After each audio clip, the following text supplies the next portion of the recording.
Hello everyone, how are you? So today we're going to start with the last unit of the semester. So I hope you're very excited to finish this course, right? Your last English course. So let's start. Unit number 7 is called City Life. So of course we're going to be talking about cities, vocabulary about urban life, and we're going to also be learning how to make predictions for the future. Alright, so first we have some images. This is a road in Dubai in 1991, and then we have the picture of how it has evolved in 2005. Major changes, right? And here we have the concept of urbanization. Now, of course, we know that the word urban is related to the city life, right? So we have urban problems, right? Problems of the people who live in the city. Urban population, urban life are some concepts that are widely used. Yes. So the question is the following: what changes can you see?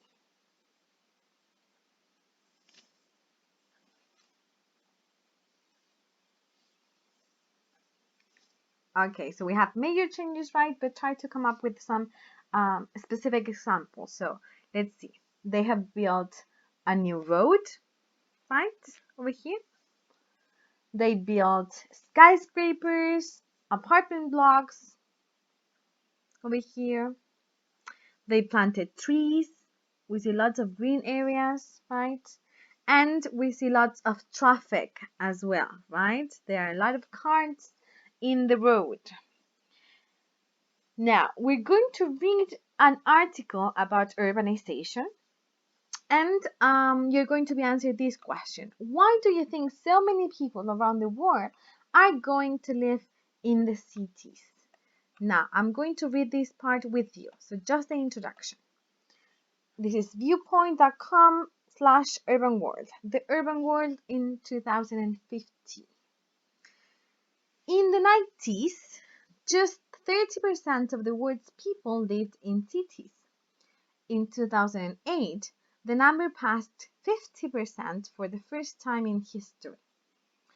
By 2050, the number will be about 70%. The urban population in Asia and Africa will double, and there will be nearly 30 mega cities, which are cities with more than 10 million people. So what will life be? Well, what will life be like for people in the cities of the future? Professor of Human Geography Ben Rhodes described his vision of the urban world in 2015. So, why do you think so many people are deciding to go to live in the cities instead of the countryside? You can pause the video, write down some ideas, and I'm going to share some possible answers. So, well, maybe the reason is that people may think that they can make more money in the cities, right? They can have more jobs and opportunities, and or they don't like the opportunities you have in the countryside, which might be very limited, yes, to just one type of job. Also, I think, right, that in the city there are more things to do, right? Therefore, more people want to go there and experience these activities. Now, of course, you are going to be reading the entire article now on your own, and we have the first activity for you. So, pause the video, read the article, and pay attention that each paragraph has a corresponding number, right? So, what I want you to do is to identify in which paragraph does the professor Rowe talk about these topics. So, we have cities and the countryside, cities near the sea, energy, money, and politics, and working and living in cities. So pause the video now and do this first exercise. Come back only once you're ready.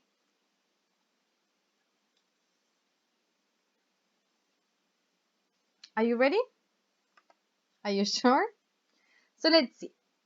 The first topic is cities and the countryside, and that would be paragraph number 2, right? Very good. Then we have cities near the sea, paragraph 4. energy, money, and politics. That is paragraph D. I'm sorry. 3. And working and living in cities, that is the first paragraph of the article. Very good.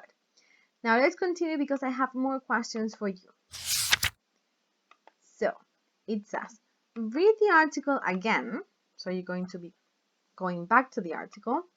And what reasons does Professor Rhodes give for this prediction? So in the article, Professor Rhodes is making predictions, right? So she's telling us what he thinks will happen in the future, right? But these predictions are based on evidence or reasons why he believes that. He's not inventing things, right? He's not saying, oh, in 2050, dogs are going to be able to fly, right? Okay, that is not an actual prediction because it has no scientific evidence or not reasoning behind that. So these are some of the predictions he makes.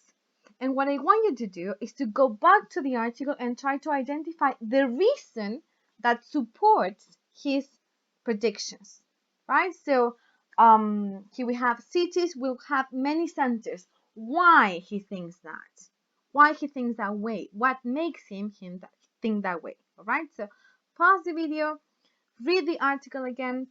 Make sure you write down your sentences and come back once you're ready so we can share.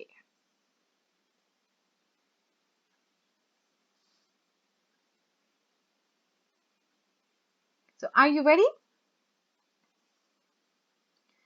Let's see. The first prediction says cities will have many centers. The reason behind that, he says, energy will be expensive. So many people will work at home or near their homes, right? So that will create that cities won't have just one center, but there will be a lot of them, right? Number 2 says big cities will stop growing. Why? He says it will be difficult to provide water, gas, and electricity for really big cities. Number 3, buildings will use local materials. Why? Transport will be expensive, so it will be expensive to bring materials from other places. People will therefore use local building materials because they don't have enough money to transport it, right? Or to import materials from other countries or other places. 4, there might be political problems. He says that there might be a big difference between rich and poor people and the kind of life that they can afford to live, right? Because he says that some people, like rich people, will be able to live in certain parts of the country, right? And therefore the poor are going to be left aside in just the more polluted areas, right? So that will create, of course, political problems. And the last one said that some cities near the sea will need help. And this is because sea levels will rise and will cause flooding, right? So we know that flooding is caused by sea levels or when there's a lot of rain. So those cities will be needing extra help. Very good. Now, in groups, ask and answer these questions. So these are just for you to reflect, right? Just how do you feel about the changes that he describes? Which are good and which are bad? Do you disagree with anything that he says, right? So maybe you have done your own research and you know and you can make predictions about what will happen in the future, and you have some disagreement. You can share with me that in the next lesson. We can talk about this, right? Now, let's talk a bit about vocabulary about the environment. Now, these are some extracts from the article, and what I want you to do is to read them and to complete the gaps with the words that we have here. So we have clean, green, climate, flooding, gas, oil, polluted, sea levels, traffic, and transport. So please pause the video and complete the sentences.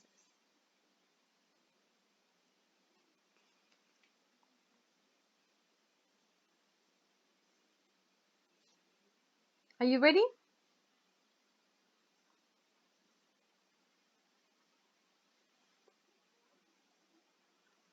So let's see. Number 1 says energy, especially oil. I'm going to be crossing this out. Especially oils will be very expensive. There will be less traffic on the roads. It will be difficult to provide enough water, gas, and electricity for really big cities. Transport over long distances will be a lot more expensive. Number 5, we might have two groups of people, a rich group which lives in clean, green areas, and a poorer group which has to live in the more polluted parts of the city. As temperatures around the world go up, sea levels will rise and many places will have problems with flooding or flooding.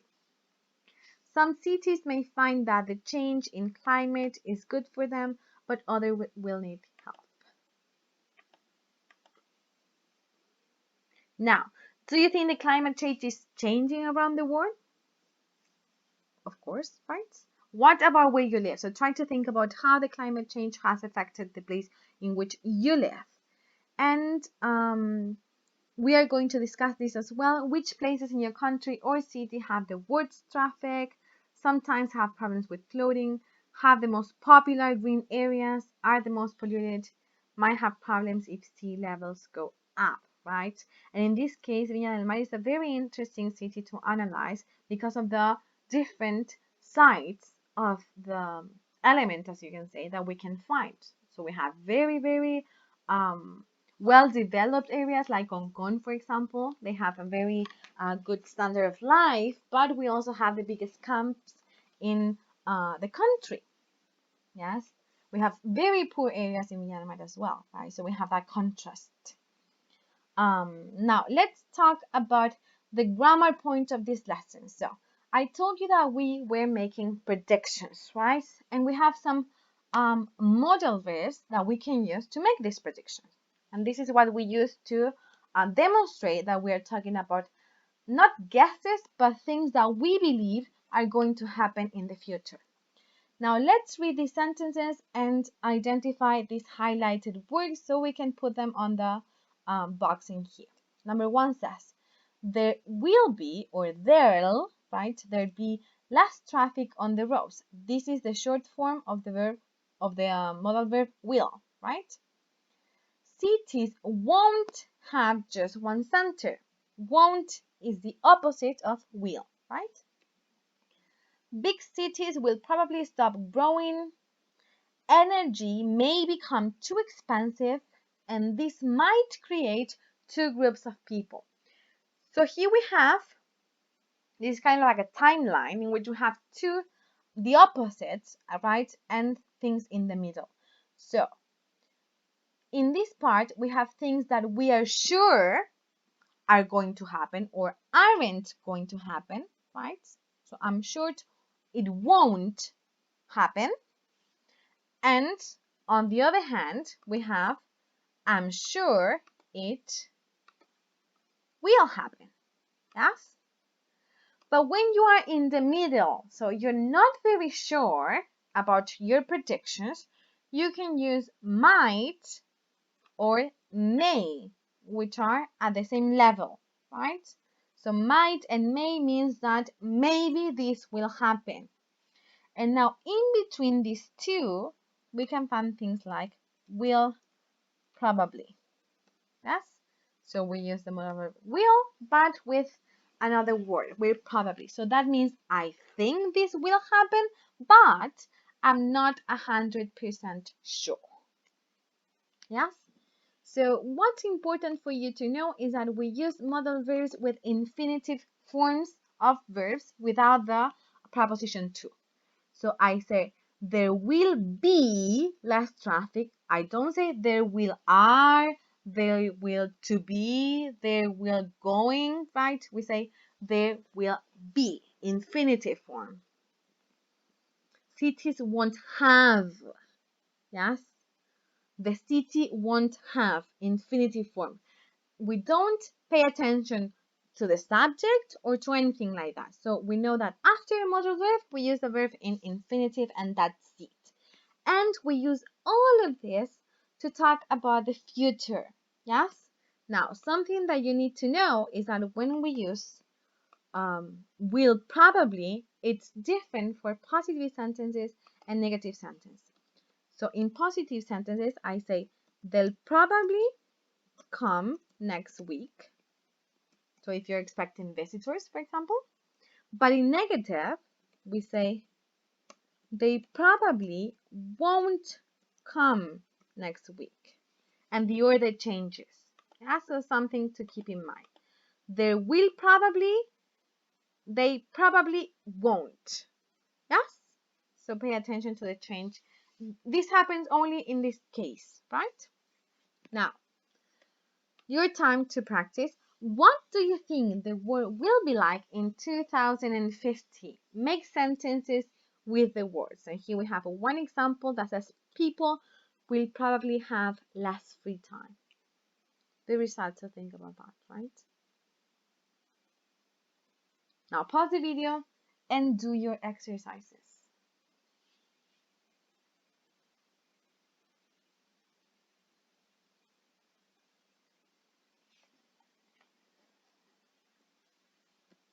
Okay, so there's no right answer in this case, but I'm going to share some of the possible answers right here, right? So you can have an idea maybe. So for number one, we say people will probably have less time, less free time, or we can say people will probably have more free time if you want to be positive. Number two, we can say families may have fewer children. If we're making a comparison, children might study at home. So we have a lot more years to prepare our online teaching, right, for children to study at home. Number four, we can say people won't use cash in shops, which is probably going to happen, right? Because money is getting less and less popular. Food will be more expensive. Number six, people will probably do less exercise or more exercise if you're positive. English might not be very important. Oh, what do you think about that? Controversial? I don't think so. These are the answers from the book, right? So take them with a pinch of salt. People probably won't be happier. Oh, very sad statements, right? Now, you can share your answers with me in the next lesson, or you can send me an email if you want to chat about it. Now, let's go to page 137 to have a last look at the model verb.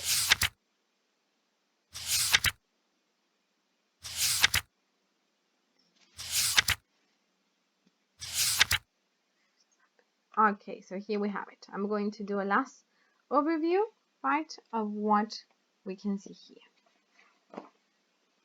It says you can use will to say that you're sure about something in the future. So you're completely sure. You have an evidence. You have some reasons to believe that, right? So in 2050, 70% of people around the world will live in cities. Now, you can also use will to talk about now or about things in general, right? Shall I phone Arena? No, call her later. She'll be at work now, right? This is not very common. It is more common when we use it to talk about instant decisions, right? So, for example, if I say, oh, I just dropped my phone and someone says, oh, I'll pick it up, right? I will pick it up for you, right? Oh, I need to call my sister. Oh, I'll call her for you, right? So when you take instant decisions at the moment, right, that is more likely to be used. Now we can also use it in general. When I say I work with a really good team, if you have a problem, they'll always try to help. So in this case, we're talking about things in general. You can use will with other words to show that you're more or less sure. So here we have some examples. Brazil will definitely win the next World Cup. Definitely. It's no doubt. Brazil will win. Brazil will probably win, which is less sure. And then you can say maybe or perhaps Brazil will win if you're not that sure. You can use both might and may to say that you're not sure about something. So, shall we have a barbecue tomorrow? I'm not sure, it might rain or it may rain.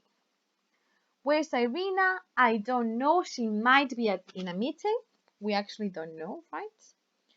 Where's Lagos? I don't know. I think it might be in Nigeria. Let's talk about general things. May, pronunciation is may, is a little more formal than might. May is more common in formal kinds of writing, but might is more common in everyday speech. It means in speaking, right? So when you talk with someone, you will probably use the word might. There's an important difference between might, may, and can. So here we have another modal verb. When we say the supermarket might or may be crowded on Saturday, is something that I'm not sure if it will be crowded on Saturday. Maybe, right? So we don't know. Now, if I say the supermarket can be crowded on Saturday, I'm sure it is sometimes crowded on Saturday. So this means that we're not talking about specifically the future, but we're saying that this is a very likely possibility because it has been crowded in the past, right? So it can get a bit crowded. That's an actual possibility. Now here we have the form.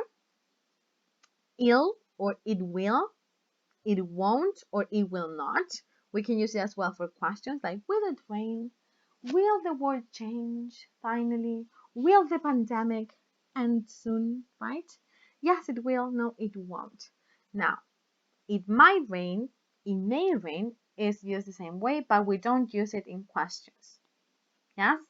Now, if you say, will it rain? I can also say, it might, it may not, right? If we're not that sure. Then we have pronunciation, like oh, when we say it like the short form, or won't. You don't usually stress will, might, or may. So will Amy pass her exam next week? I think she'll try her best, right? So these words are not probably stressed. Now let's do some exercises.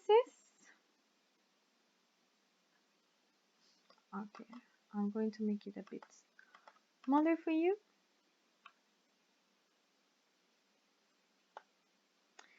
Complete the sentences with will or might, those are the only possibilities, in the positive or negative form.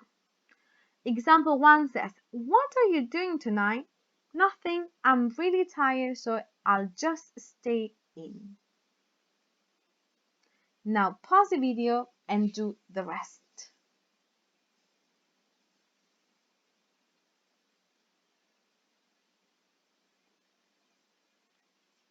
Are you ready? So let's see. I'm going to be only reading them for you, all right? So number 2 says, where are you going? Sorry, I just have to go to the bank. I won't be long. I won't be long. That means that it won't take me too long to go to the bank. Are Penny and Alex here yet? No, they say they might be late. It depends on the traffic. They might be late. 4. Will you finish painting the kitchen today? No, I'm tired. I'll probably do it in the morning. I'll probably do it in the morning. Will. Why isn't Jacob at work today? I don't know. He hasn't called. He might be ill. We're not sure, right? So we say he might be ill. Maybe. 6. Do you know where Ahmed is? Yes, he'll be in the cafe next door. He always has lunch there. He'll be in the cafe next door. He always has lunch there. So I know. That is why I use will. Shall I give Lucy a call? Okay, but call her on her mobile. She won't be at home until 6. So again, I'm sure about that. So I know her schedule. So I know that she won't be at home until 6. And the last one says, can we meet again tomorrow? I'm not sure. I'm pretty busy tomorrow, so I might not be able to see you. Again, you're not sure. So that's it for today.